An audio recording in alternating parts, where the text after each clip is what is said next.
Hello friends, అందరు ఎట్లున్నారు? నేనైతే చాలా బాగున్నాను. ఈరోజు అయితే మేము బెండకాయ పులుసు చేస్తున్నామండి.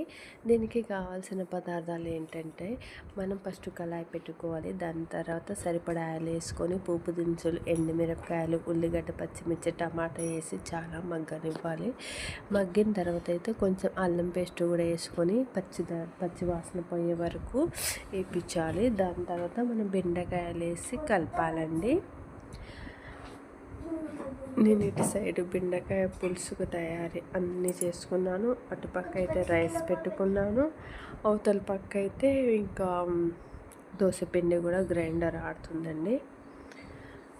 ఏంటండి అసలు ఎంత హడావుడి అవుతుందో! వర్షం ఒక్కలే టప టప టప పడుతుంది. అసలు కరెంట్ పోయిద్దేమో అనుకున్నాను, కానీ కరెంట్ ఏం పోలే. కానీ గాలి బాగా వస్తుంది.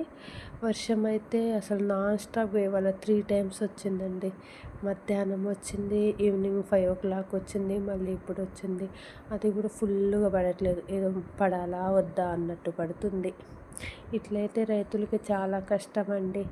మనం సిటీ వాళ్ళకైతే వర్షం పడినా ఓకే, పడకపోయినా ఓకే, కానీ రైతులకైతే పంటలు వేసారు కదండి. ఇప్పుడు అసలే పత్తి గింజలు వేసారు. ఆల్మోస్ట్ అందరు కలుపులు అన్నీ తీసుకుంటున్నారు. వరి కూడా వేసేవాళ్ళు వేస్తూ ఉంటారు.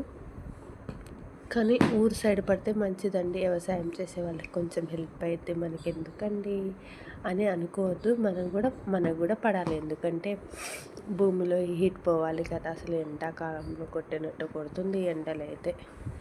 సరే మరి, ఇప్పుడైతే నా బెండకాయ పులుసు రెడీ అయిపోయింది.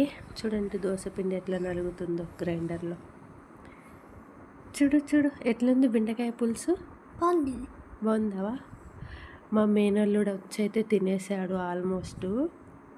ఎట్లుందంటే బాగుంది అంటున్నాడు. Okay, bye.